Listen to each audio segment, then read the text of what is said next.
ஊத்தங்கரையில் கொட்டிய அதிகனமழையால் ஏற்பட்ட வெள்ளத்தில் சாலையோரம் நிறுத்தி வைக்கப்பட்டிருந்த 10க்கும் மேற்பட்ட டிராவல்ஸ் வாகனங்கள் தண்ணீரில் அடித்துச் செல்லப்பட்டன.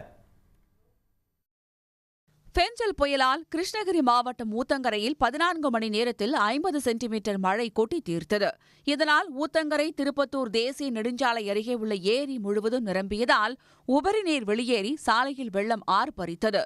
அப்போது சாலையோரம் நிறுத்தி வைக்கப்பட்டிருந்த ஆம்னி பேருந்து, வேன், கார் உள்ளிட்ட 12 டிராவல்ஸ் வாகனங்கள் ஏரியிலிருந்து வெளியேறிய தண்ணீரின் வேகத்தில் அடித்துச் செல்லப்பட்டன.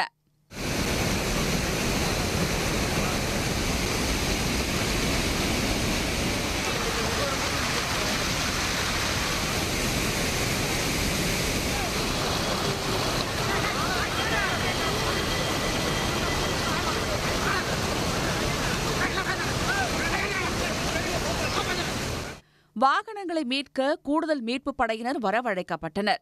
எனினும் மழை பெய்ததால் பிற்பகல் வரை மீட்புப் பணியில் தொய்வு ஏற்பட்டது. அதன் பிறகு பொக்லைன், ராட்சத கிரேன் வரவழைக்கப்பட்டு ஒவ்வொரு வாகனங்களாக மீட்கப்பட்டன. ஒரு வாகனத்தை சுற்றிலும் கயிறு கட்டப்பட்டு கிரேன் மூலம் மேலாக தூக்கி சாலைக்கு வாகனங்கள் கொண்டு வரப்பட்டன.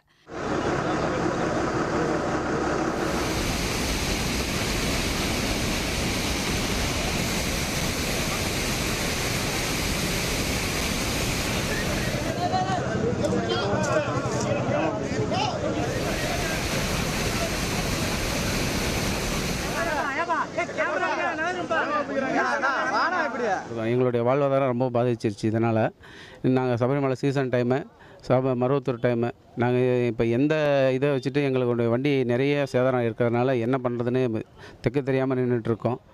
ஏதோ அரசாங்கம் எங்களுக்கு முழுக்க என்ன முடியும் நலத்திட்டங்களை உதவிகளை செஞ்சு கொடுங்க. அதே மாதிரி எங்களுக்கு நிறுத்துறதுக்கு வேறு இடம் இல்லைங்க.